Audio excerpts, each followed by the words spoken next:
wait for people to pop in. I forgot what the hell I was talking about. It was really good. What was the last thought I was thinking about? Let's see if you guys can help me. Wait for some people to pop in. So I'll just stay quiet. So if you're watching this when it's not the live feed, you may have to fast forward a bit to get to the point where I start talking. Oh, prayer. That's what it was. So a guy tells me that he has a partner. She's very objective. She wants to orient her behaviors around natural law, but she can't shake her religiosity. And I told the guy that the things that come with religion will tend to be problematic. So, like, let's say if a person prays, I find that to be an issue. Like, if I pray for somebody or whatever it may be, like that time that you spend praying could be time that you spend in your brain thinking about, like, extrapolating scenarios and thinking about solutions to them. Like, that's time that you could spend being innovative.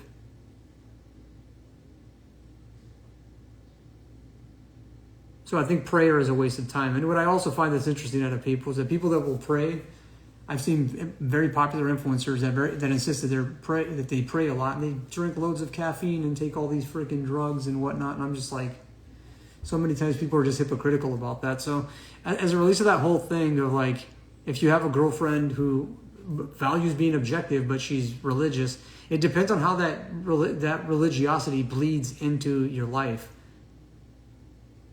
I'll say that. Is it actually good for her?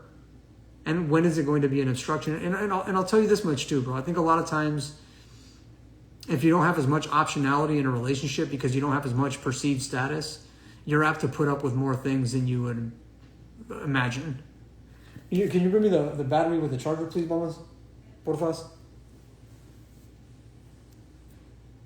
Thank you.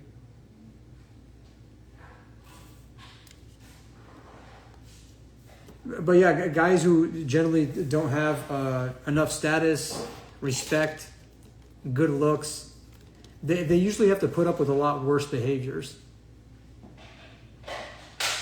And with women. And so if you're not in a real position to be able to change that many things, you might be like, oh, well, that's just one thing that I'll just very conveniently overlook.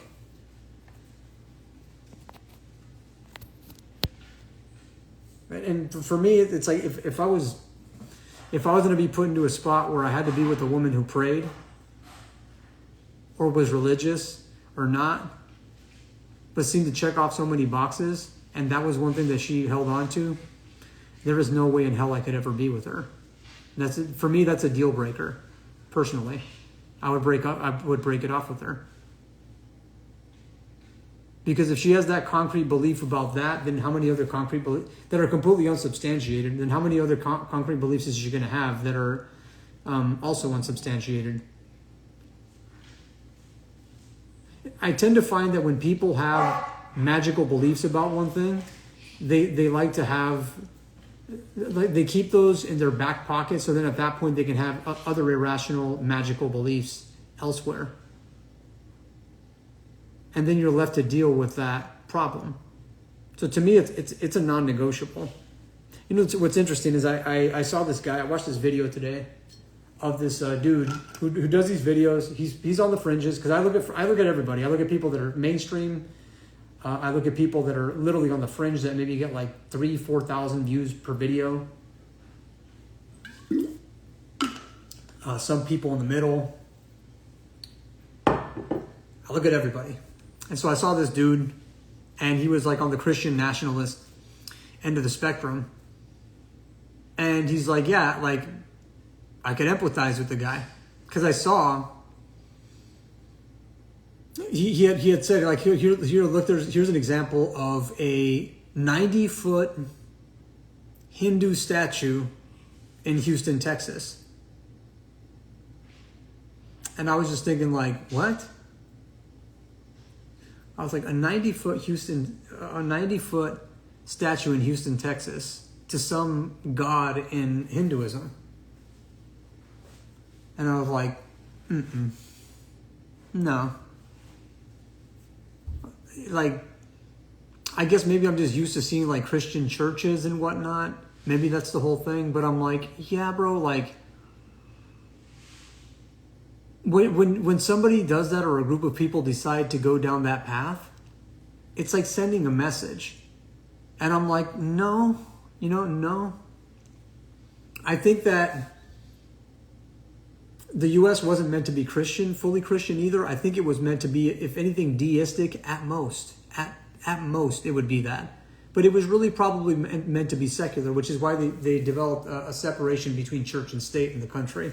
I think at some level, the founding fathers probably knew that religion was bullshit, but they just didn't want to tell everybody that. I think Jefferson himself said he was deistic, and he believed in a God, but that the God did not want to intervene on anything. And so my problem with religion is that when people are religious, is that it ends up bleeding into how we set up our civilization. And every religion that exists has irrationality. I don't want to use irrationality because the term rational doesn't make sense because you can rationalize anything. So I think, there are things in religious texts that are objectively false. Every religion has them. They get some things right every once in a while, but a lot of it's just stuff that's pretty much incomplete. It doesn't correspond with science or engineering. There's a lot of problems with it, a lot of incomplete things with it. They get things right, but for all the things that they get right, there are many things that they get way off the mark. All of them. Every single one of them. And so if you're going to hold attachments to belief systems that have very little practical utility, then at some level, like to say maybe I can have like, I have like people that are like in business that are like partnerships with people in business that are Christian and whatnot or whatever. I'm sure there's people that are like, that have varying different religious beliefs. And I have no problems doing that. In business, I'm like, whatever, do your thing. But to get married, like for that to be your most intimate partner, no way. No way, Jose. To be connected to people at the most deep levels, that to me is a block. It's a block that I can never be connected to. Because I always found in almost every instance that it does tend to become a block. If somebody has like hardcore religious values.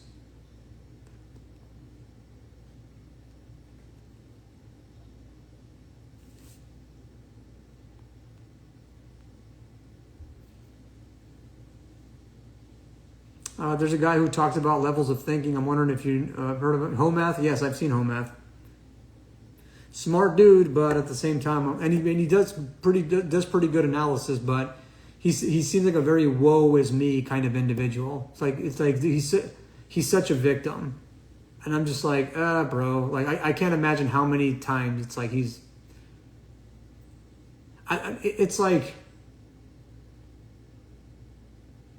I don't know, man. With me as a man, I always think about trying to get to my best and always being at my best in a relationship, no matter what. It's like people want good things. And if women want good things, it's like you can't fault them for it. Because good things, like if they objectively want some things that are actually good, you can't fault them for it. But just because you have access to more women doesn't necessarily mean that you should. He's not, keep this in mind, he's not, I think he's a nuanced thinker or whatever, but I just don't like his woe is me attitude. I'm not a big fan of that.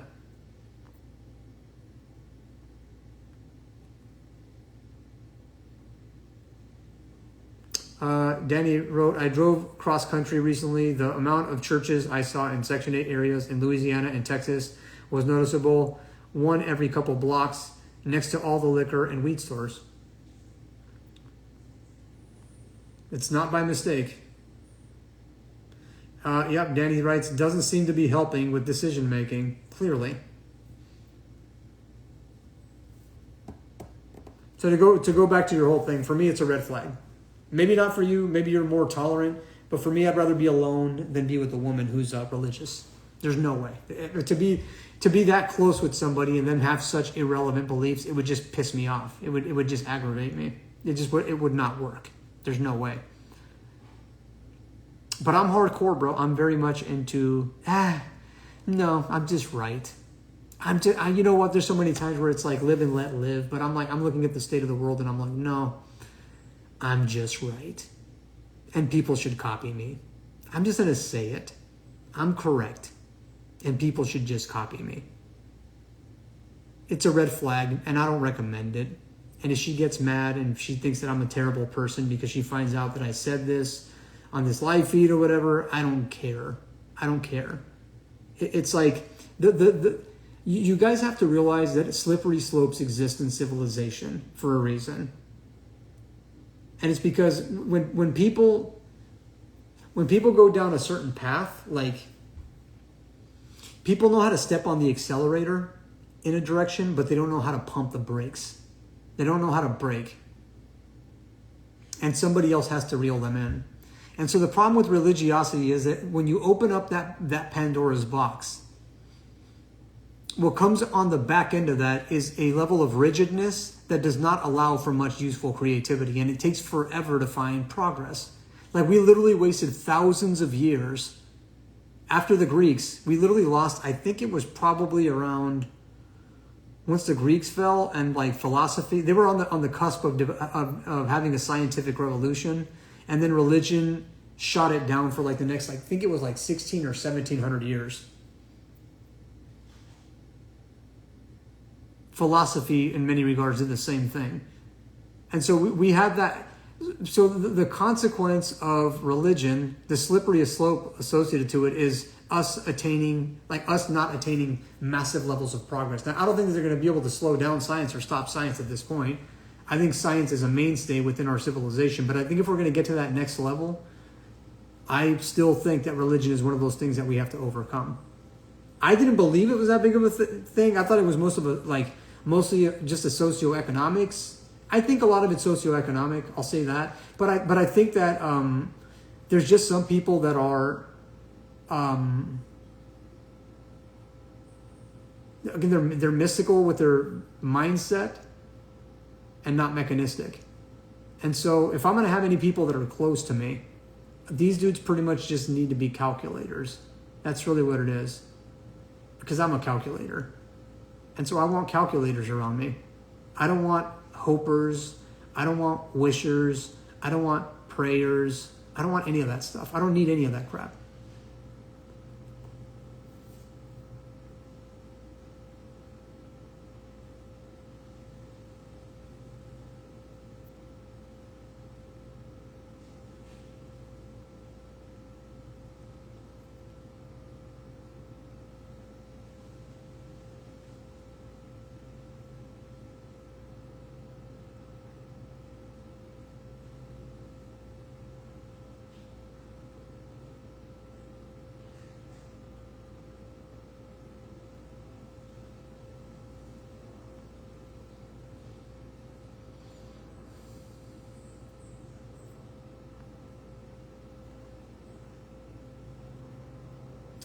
Elaine writes, that means, however, that she wouldn't be able to change. My girl changed massively under my influence. So maybe not a reason to break up yet, but definitely a red flag. Elaine, this is where I disagree, bro. I find that that's one of those bonds. Like, one of the first questions that I ever asked in my Kathy in my relationship was, how attached are you to religion? And she was like, not anything. Like, I'm not sure. She seemed agnostic, but she was religious. And, but she didn't really like fully believe in it. She came from an upbringing, but she didn't like fully believe in it. Clearly, she hooked up with me and she was open to it. But if somebody closes a door on that and they say, like, if a person says, like, you have to ask the question, you have to force a binary in a discussion and say, look, do you 100% believe in your religion, 100%, and that you will never abandon it? If the person says, yes, I believe in it 100%, that's a red flag. I don't bother. I move on. It's like, imagine that you have, but it makes sense. Like, let me put it this way. If a person's Christian and a woman's like 100% agnostic atheist like me, and she's like, and the guy asks her, hey, is there any way that I could sway you towards being a Christian? and she says there's 0% chance, then that guy's like going to waste his time. He might as well go look for a Christian woman. I don't advise it. I think religion is a waste of time. I'm not going to say that religion is a waste of time. I'm going to say that it's a detriment to innovation. It's a detriment to our civilization. And I'm always going to say that. And I'm going to say it even more now, because the more that you allow for irrelevant abstractions to exist in a civilization, the harder it is to scale that civilization and the harder it is to perpetuate sanity. The more divisive the civilization becomes. Like all the controversies that exist in civilization, all the weird shit that happens, you don't get rituals from atheists. Like agnostic atheists are not the ones with weird rituals. Agnostic atheists aren't the ones trying to put up shrines to deities that never existed. Agnostic atheists are not trying to flex on people left and right, talking about how their doctrines are superior to others. They'll just say, hey, look, be more questioning of things. And don't get me wrong, there's people that are agnostically atheists that are annoying. But I think the downstream effects of agnostic atheism, if it's truly followed and they really operate under a scientific lens and they adopt functional patterns and the principles that I talk about, if they listen to what I talk about and they do it, there's not really a need for religion anymore.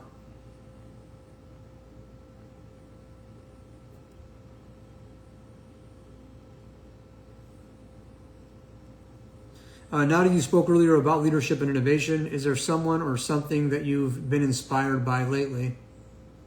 No. Not really. Not anything lately.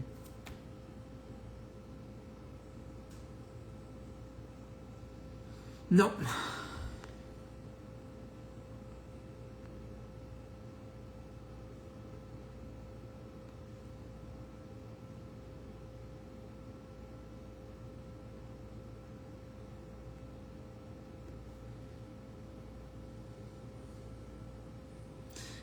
Danny Vega writes, Elaine, about being with multiple women. I think men mainly want to do that because it's social validation from other men or just inability to be bored. It's an excuse to engage in degenerative behavior. Yeah, I agree with that.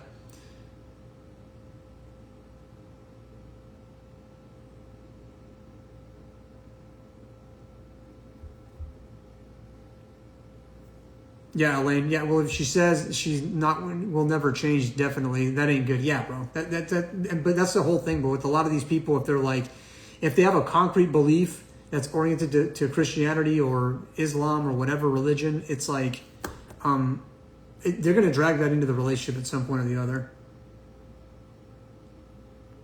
Danny Vega writes, you're not going to get all those girls pregnant, so biological imperative isn't the reason why you or another guy would do that. Absolutely. Abso-fucking-lutely. It's kind of like it's like, hey, look, I'm going to simulate procreation. Look, but then I'm going to be firing blanks on purpose so I don't get this person pregnant. Like, what are you really doing is the question. You're just engaging in a behavior that's not really conducive of any form of productivity. And when you lose productivity in a civilization, what happens? Inflation goes up. The national debt goes up. People's health goes down. Because if they're not productive, their nervous system shuts down and then they end up becoming unhealthy. So the structure of our civilization, it's dependent on people being wise. It relies on people being wise. And so if you're just faking duplication with multiple partners or whatever over and over again, and it's like you're looking for that thrill and you spend the time doing that, because that's the thing, you still have to engage with this person. You still have to, in order to get to the point of mating, there has to be some kind of an engagement with this person. So it takes your time away to go do that. Now you have to manage another relationship. And instead of managing that relationship to have sex with somebody else or 2 or 3 or 4 other women, you could have 2, 3, 4, or 5 other people that you could be talking to as it relates to business, and you could be focusing on making money and getting projects done and solving problems. So it's really just a waste of fucking time. Like to be out and like trying to sleep with multiple women. Danny, I agree. Yeah, but why have sex in the first place then? I'll answer that, Elaine. I think you clear out your tubes. You clear out your systems. But bro, it's not just the act of sex. It's the time that you have to spend. Never mind all the risks with STDs and all that other shit that comes with it. And it's not just that sex. For me, one of the more concerning parts is that people have different gut variants, right? Like their mouth has different bacteria. Their genitals have different bacteria and funguses. And so you're increasing the probability of potentially getting a parasitic infection as well on top of the STDs and shit like that too. So you're wasting time and you're adding risk on top of having that issue with the time. And then never mind that, once you split it off with those women, are they going to be angry with you? Like, how much drama is that going to bring later on down the line? It just ultimately comes down to, for what you're going to get out of it, which is just busting a nut and then getting post-nut clarity and being like, what the fuck am I doing? Like, to get that satisfaction for that short period of time, is all the work that leads to it worth it? And are all the problems that are going to follow up on the back end of it going to make it worth it? The simple answer, bro, is that the juice is not worth the squeeze, and it just makes way more sense to be monogamous. Like, if you can orient yourself to that, if you can lock into that grid, it doesn't fuck with your testosterone. Like, I don't feel like my testosterone is dropping for shit.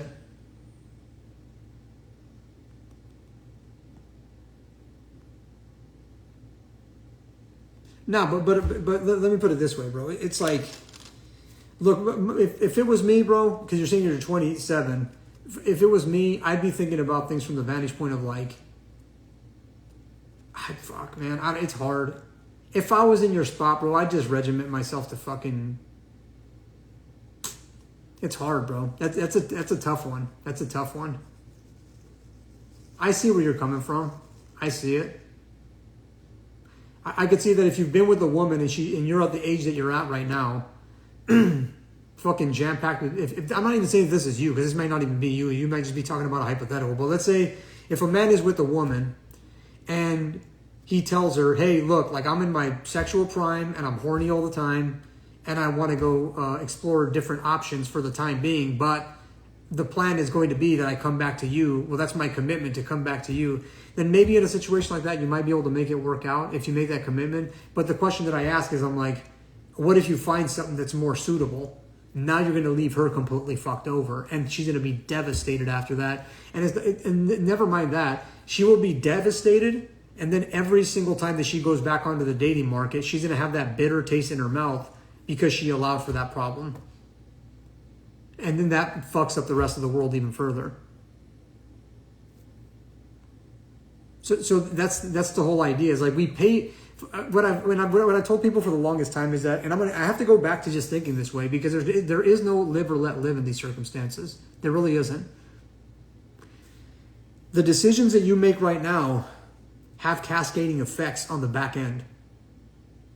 And although you may not experience the consequences of the mistakes that you make in your life right now, you are going to feel them on the back end. Every single time that you cause an unnecessary heartbreak because you didn't follow your end of the agreement,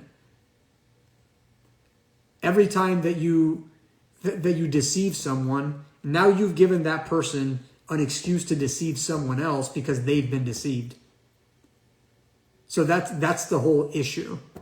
And so when it comes to that whole notion of wanting to sleep with multiple women, it's kind of like, okay, you could tell the woman, like, hey, look, I'm going to make, if she's willing to say, hey, look, I just want your offspring or something like that, and you have money to throw at her or something like that, the way that Elon Musk does it or Andrew Tate does it, I still don't agree. Because what's the precedent that it's sending?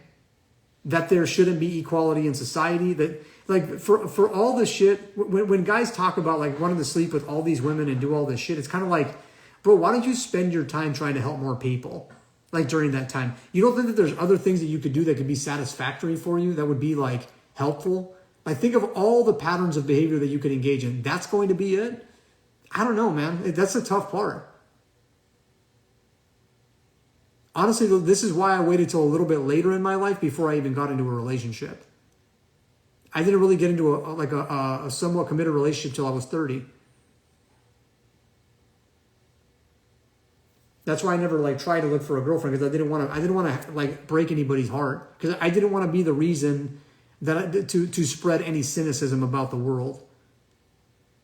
So for me, it was like, hey, look, I'm never going to give any kind of commitment. That way, it's like there's an understanding that I'm not trying to reel you in. There's no deception. You have to realize if there's some form of deception that happens, then that's where the problem's going to lie. That's just how it's going to work. Now, there's ways that you might be able to navigate that. It's hard to say, man, but I don't know. For me, the most obvious path is to just simply, you know what, Elaine? Let me fucking show you how irrelevant this discussion is, brother. Watch. Let me explain this. So let's say we map out functional patterns. Let's say we map out these dysfunctions. And we get fully developed glutes, fully developed hamstrings, Achilles tendons, and the body's in a constant, perpetual state of regeneration. And now we can live to 250, 300 years old. At what point do our relationship dynamics break down? Are you going to want to be with somebody for 150 years? That's the question that you have to ask. And the simple answer is, I don't think that you would. I think at some point, people are going to split off and maybe get a little bit bored and want to move on from one another. So much of the perspectives that we have on relationships themselves orients around the fact that we have a predicted set of outcomes for the way that a human life is. And so if we take it on from like this vantage point, that a human being will live up to like about 80 years on average.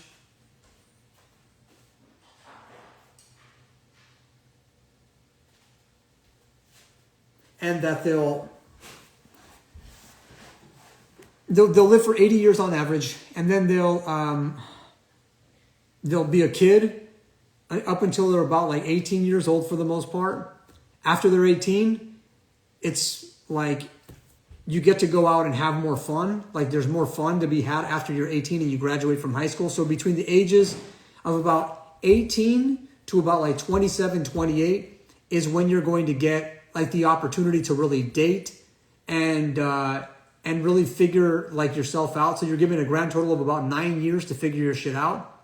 So you're about like 27, 28. By the time you're 27, 28, you have to start making decisions to think about, okay, what's my future going to look like?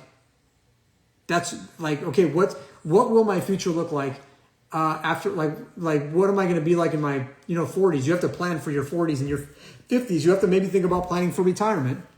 So you get a grand total of about 9 years to play the field, which is a very short period of time. And in those 9 years, you have to think about, well, am I going to be monogamous? Am I going to be polyamorous, polygamous? Is a woman going to share? Am I going to be shared? Like, am I going to be sleeping with a woman that's got multiple dudes? Probably not, because men don't do that for the most part. But it's like, you have a very short window. Women especially, because they have a biological clock and they have to decipher whether they even want to have kids. And men have to decipher that too, whether they want to have a family or not. I have no interest in it. Zero. And even less now. I have less interest than I've ever had in my entire life. Especially now that I'm 41. I mean, I could still fucking pop out a lot of kids, but I have no interest in it. So, with that said, what the fuck, did that light just get darker? I feel like it just got darker, right?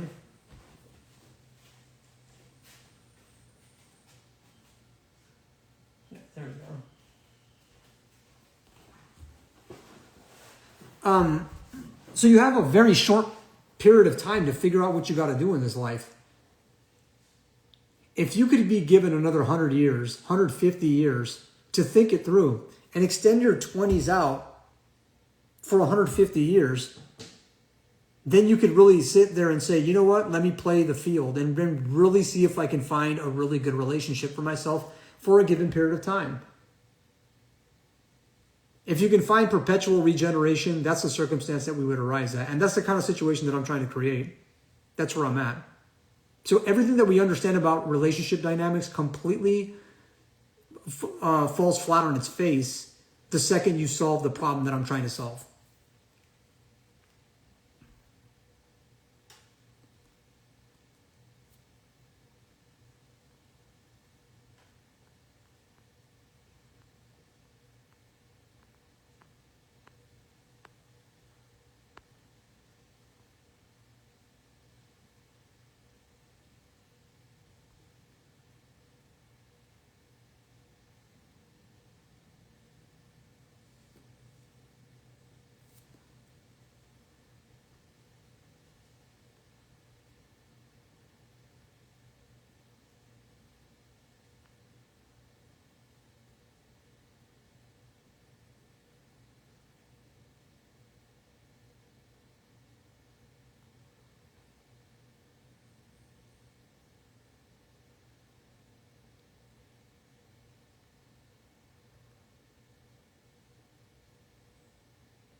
My opinion on PRI, what is lacking? Results. It's pretty basic. I've said it. I speak about it ad nauseum. I'm not going to speak about it again.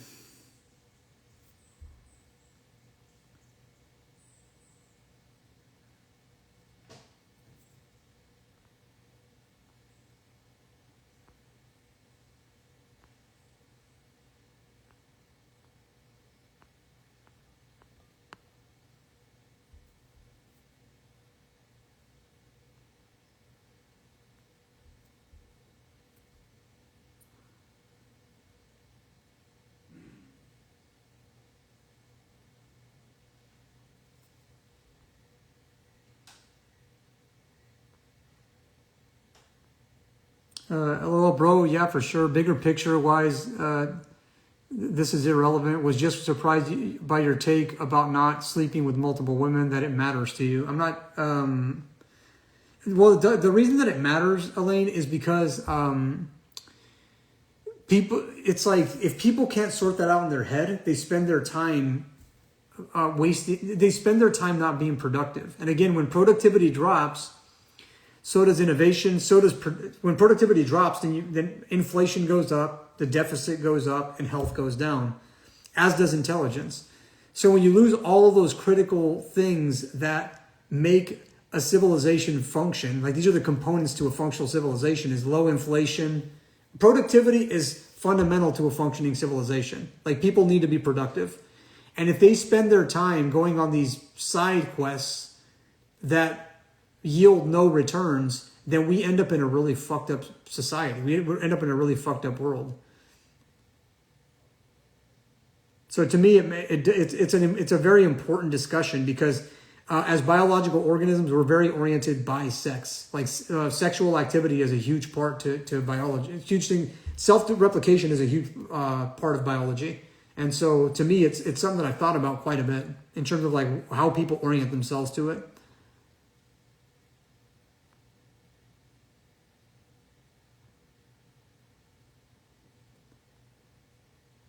Exactly. Yeah, women should be a byproduct if anything. Yeah, I would say. Yeah, man. It's like, bro, just grind, bro. I don't know, man. Like fucking. There's a lot that's gonna be coming, bro. Hopefully, if we don't fuck this planet up, and we can give ourselves a chance. Hopefully, hopefully we rebound off of this weird place that we're in right now, and we maybe come back to the center a bit, and employ this shit that we call common sense. Like if we can get back to a common sense perspective, because we had it. Like we had somewhat of a common sense perspective, like probably around the mid 2000s, I would guess. Between the mid 2000s to about like 2011, there was an opportunity, even all the way up until about like 2012. Around 2013, something changed and common sense perspectives began to die out. Everybody started getting like super woo-woo spiritual, very culty with like CrossFit and all that shit. The podcast sphere started blowing up, and everything just got super culty during that time. But prior to that, there was some level of like common sense where you could build on things like that existed. And I feel like we've completely lost common sense. Like everybody's blaming the fucking Jews. Everybody's blaming Jews for everything, and it's like, bro, they just overperform, man. They're just talented fucking people. And you'd be like, well, they help each other. It's like, well, yeah, bro. It's like if they are very successful people and they're very competent, they're going to work with each other. Like competent people tend to gravitate to one another. That's just how it is. I have people that I've done business with that are Jewish. And I'm like, yeah, they're fucking extremely reliable. I could fucking call a few of them right now and they'd be like, yeah, what's up, bro? What do you need help with? Immediately be fucking helpful. And they don't get that much from me. These aren't like big partnerships. But if I mention needing help with something, they're like, what's up? So, like we've lost all semblance of objectivity in modern times. Like anti-Semitism has become commonplace in the modern age, and I'm like, we've lost the plot. Like we've completely lost the fucking plot.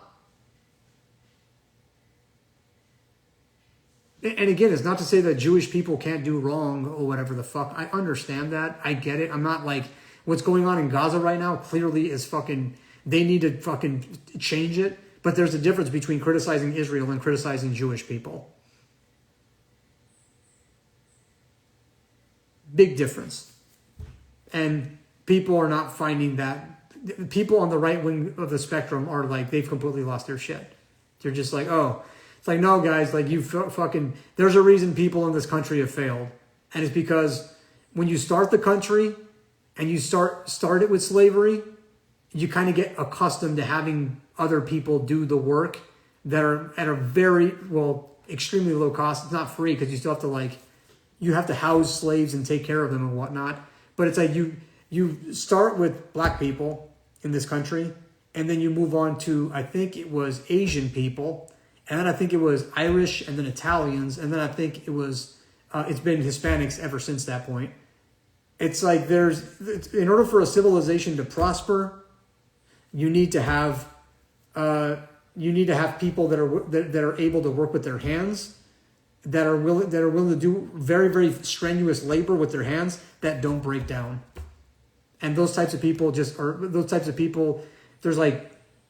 it happens for a generation. Like these people will break down after a generation when they have kids. But you need that generation of people to fucking come in and do that type of work.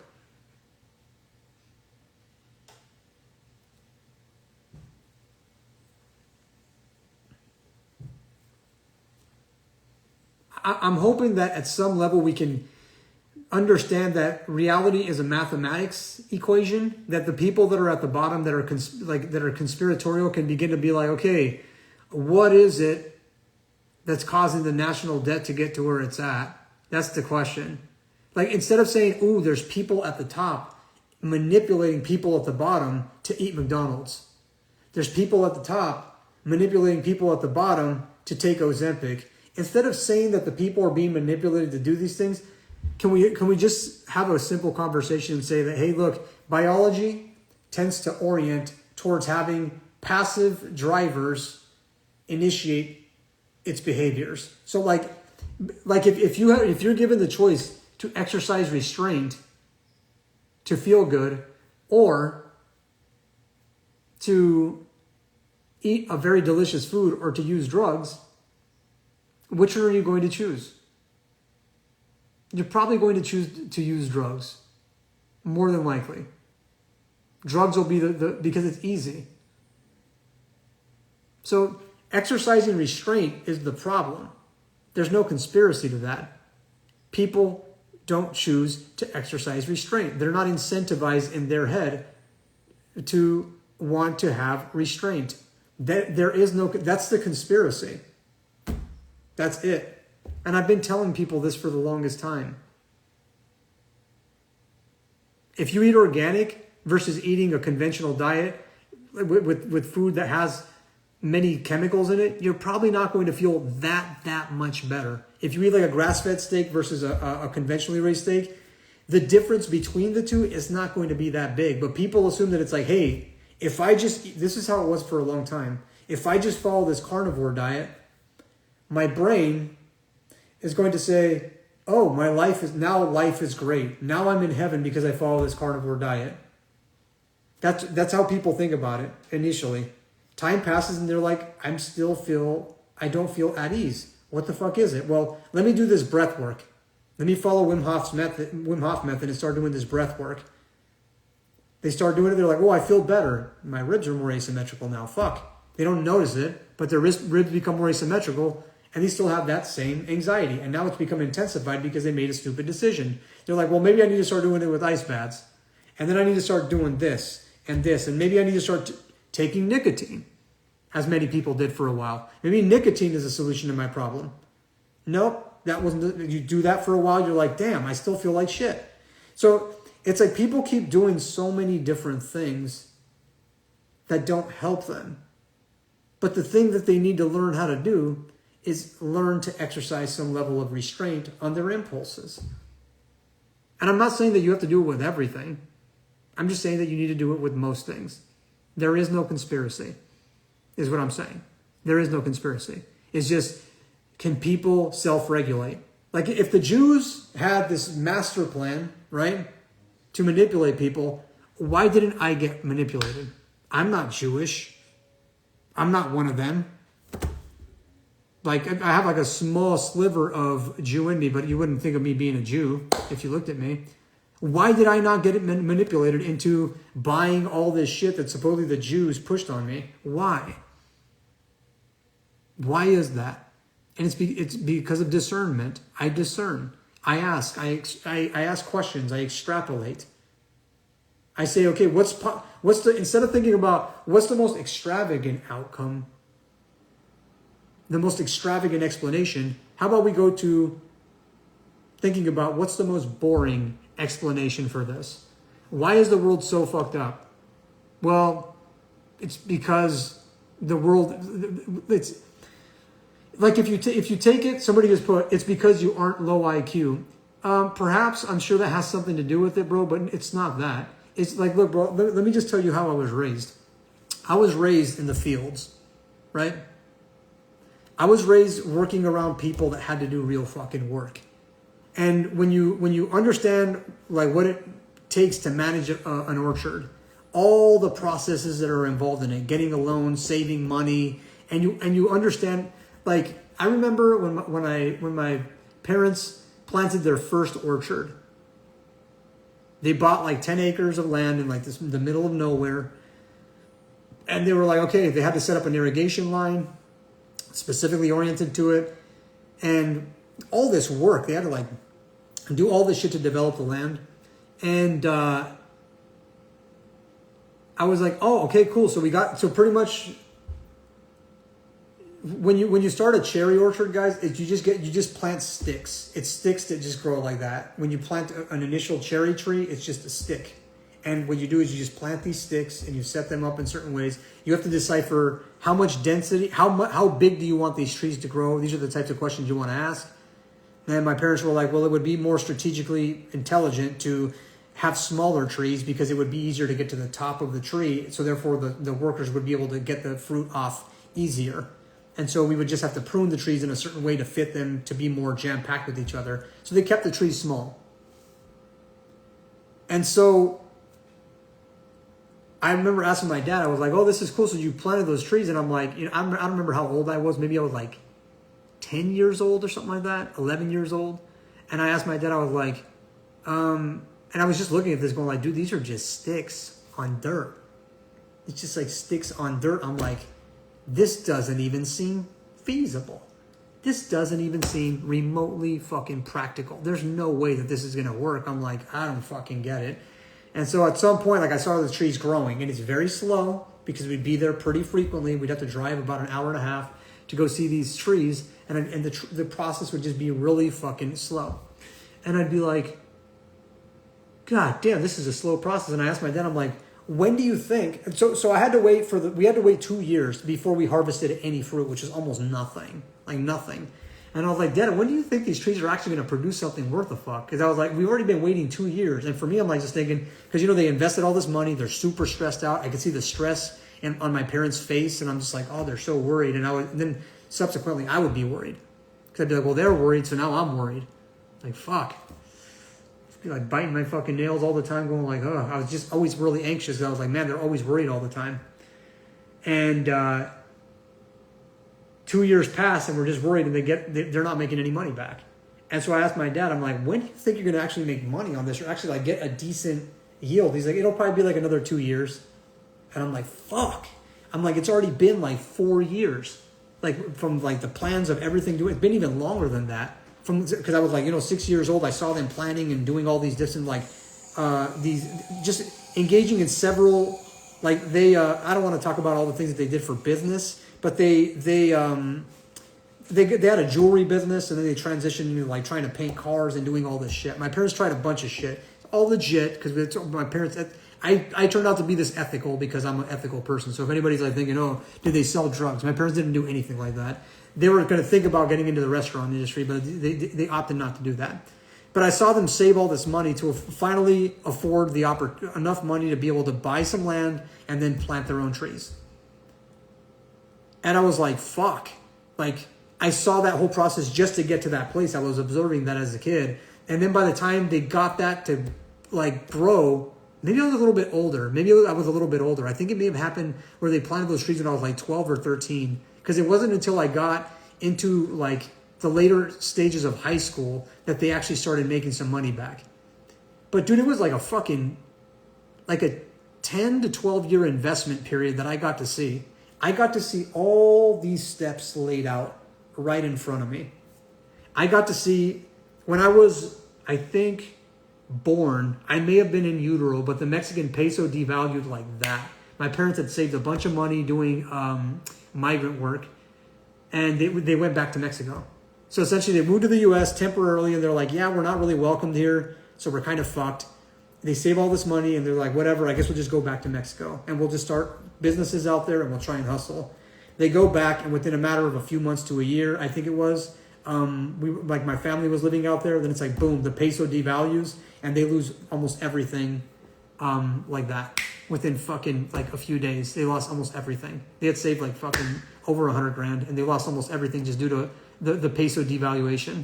They were left with pretty much nothing, and they were like, fuck, well, what are we going to do now? And so they were like, all right, well, I guess we got to go back to the U.S. and go back and start all over again. So they were extremely bitter, and I came on the tail end of that shit. So it's like, you could just imagine that they had a plan to go back and just fucking like build something back in Mexico, but it's like the circumstances were just fucking horrible for that. And so sure enough, I saw the development of like a dynasty, and I saw them just scale up little by little, and I was like, holy shit, I saw how they made it work.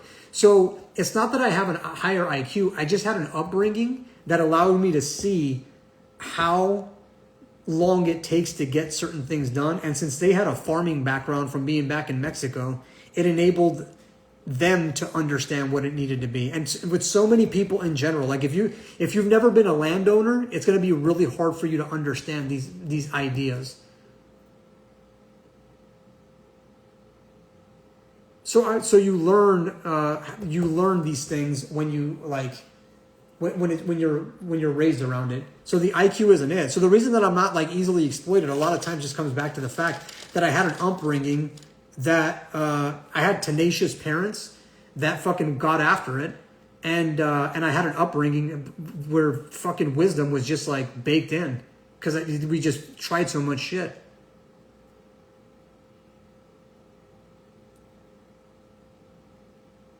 No, Nick, that was actually back in 81. I think it was in 1982 when that peso devaluation happened. So it was like even way before that.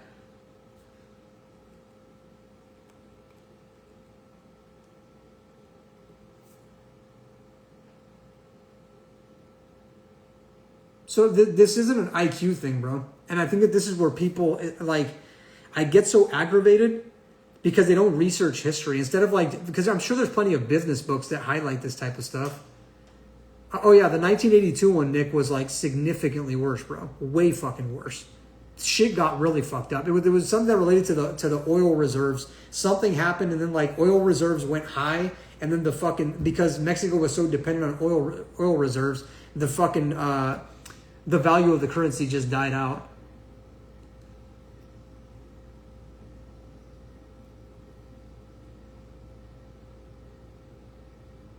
We really underrate the amount that the way that we interface and the circumstances in our life guides us, and we just think about things from this whole notion of IQ to a guy like me is just incredibly. It's just lazy, and laziness is just something that really pisses me off when people are lazy, when they're not thorough about things. It just makes me really angry, and it makes me really angry because I have to deal with this on like the back end consequences of it. People just not wanting to get the fuck up and do work, and people wanting to constantly sit there and point fingers at people. That doesn't bring about a better civilization. Look, but when you run a company, it's very hard to run a company because the majority of the workforce at some point gets lazy. If you pay them more, like if you try paying, the logic that I always thought that would work, especially growing up, was that if you paid people more money, that they would be more grateful and they would work harder as a result of you paying them more money. Here's a conspiracy, guys. For those of you that are conspiratorial, if you pay people more money, you don't necessarily get more work. Some people will.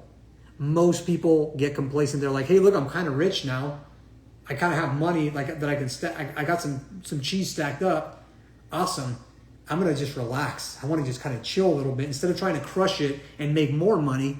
What I'm gonna do is just kind of back off and just go chill. I'm gonna take some extra vacation time. Maybe I'll call in sick from work. This shit happens all the time in business, guys. The second you help somebody reach financial success, they get fucking lazy.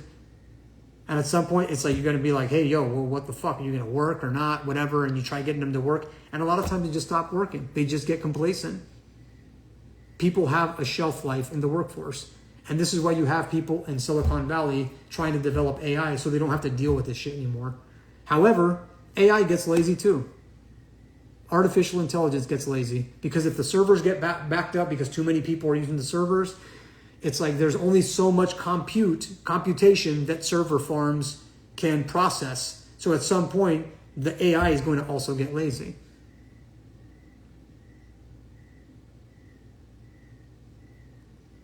RoboWater5 writes, 100%, when I pay my staff more, most tend to work less. It's so bizarre. Somebody pays me more, bro. I'm going to work a lot harder. I'm going to sharpen up.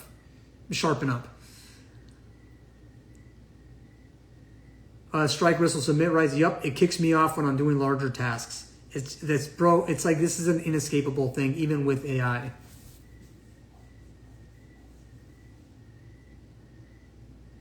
Strike Whistle Submit writes, and I have an Ultra $250 a month AI.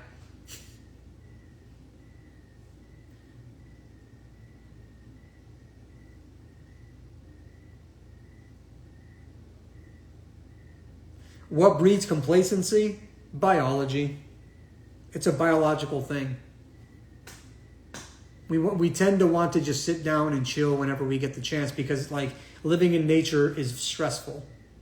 To worry about getting eaten by fucking lions and smashed by elephants and shit, killed by fucking wildebeest, it's fucking stomped out by wildebeest. It's like what causes this complacency is that the second you get any semblance of safety, you have to make the most out of it.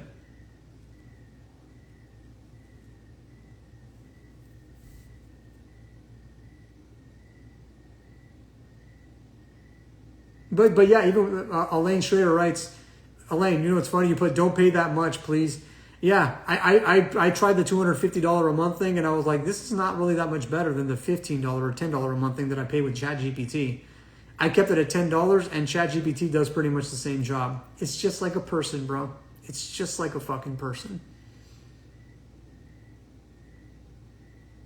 The computational capacity that we have with our current processors is not sufficient, and cooling them down is it's too much of a process as well. So until we learn to find out how to integrate like biological systems into computation, it's just not. I don't think the AI can really do what we want it to do.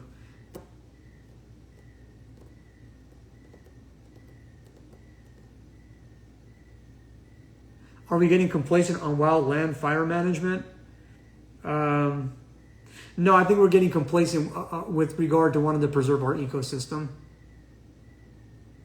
That it wasn't enough for the liberals to try and just convince the conservatives like, hey, yo, we should like maintain a good ecosystem so there's not pollutants everywhere. They're like, hey, no, let's see if we can manufacture a crisis to see if we can get these conservatives to like really value like preserving the environment. But even then there was, I think George H.W. Bush, he implemented policies that were pro-environment. So he wasn't all against it anyway. Like there was like, this was a bipartisan issue, and then recently it became a partisan issue. Republicans were not so anti-environment. They used to be down for it, dude. But now it's like we've lost all semblance of it. So it's not that we've gotten complacent on managing wildfires.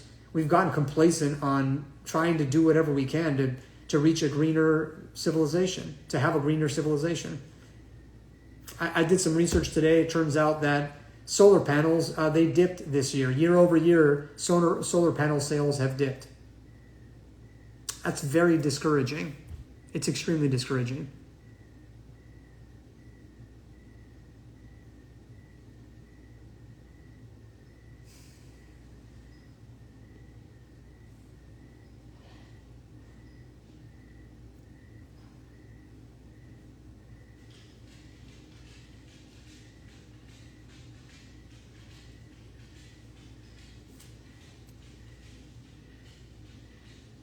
So yeah, there are no conspiracies, guys, is what I'm telling you.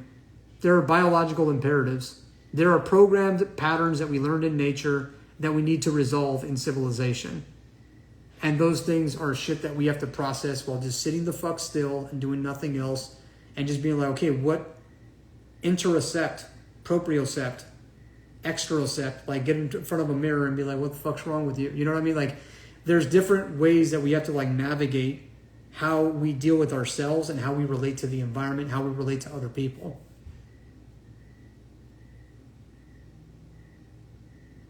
And that's what I'm here to try and help people do, is see if I can get them to, if I can move the needle on getting them to like see life that way.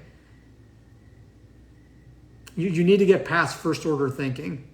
Everything's about me. You need to start moving to like sixth order and seventh order thinking.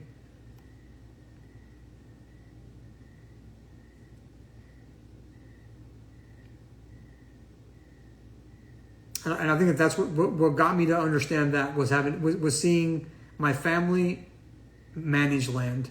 That's what got me to understand things the way that I do. And I applied that same train of thought to how I take care of my body and how I try and take care of other people's bodies.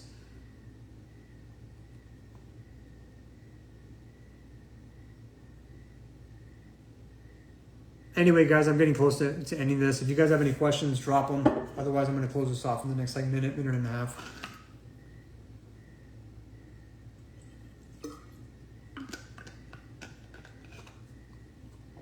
Where did I get these glasses? I'm not sure. If you go on Amazon, just look up blue light blocking glasses.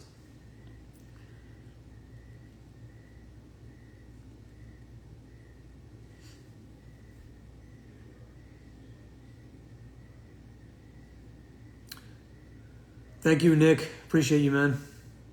I'll try and pop in. Since I'm spending less time on this, it's like I try not to spend time on Instagram. Let me put it this way. The way I'm trying to program myself, I'm making time to do it or making an attempt to do this, is I try not to watch short form content. I try avoiding short form content. I don't watch anything that's under 5 minutes long. Any videos that are under 5 minutes long. I really minimize that. What I was understanding was that, because you guys might find that I'm more coherent right now than what I was even just a few months ago. The video's about to close out right now, by the way, but I think I should be able to squeeze in what I'm about to say. But short form, like 30-second, 1 minute content videos, your brain ends up being programmed for that kind of communication if you watch it too much, and it has a negative impact on me. So what I've been focusing on lately is doing whatever I can to observe longer form content, and then maybe come back here and then do live feeds to discuss what I'm observing, and then air out my thoughts to see if I can help people. And so yeah, I'll try and make it here and try and see if I can find a balance. I want to try and find a balance with Instagram and not get sucked into like the short form content vortex, because it's really destructive. It's destructive to me, and I think it's destructive to the civilization as well.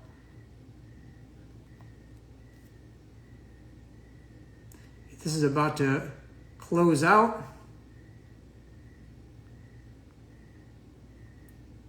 I appreciate you guys. Have a good rest of your Saturday. Take care.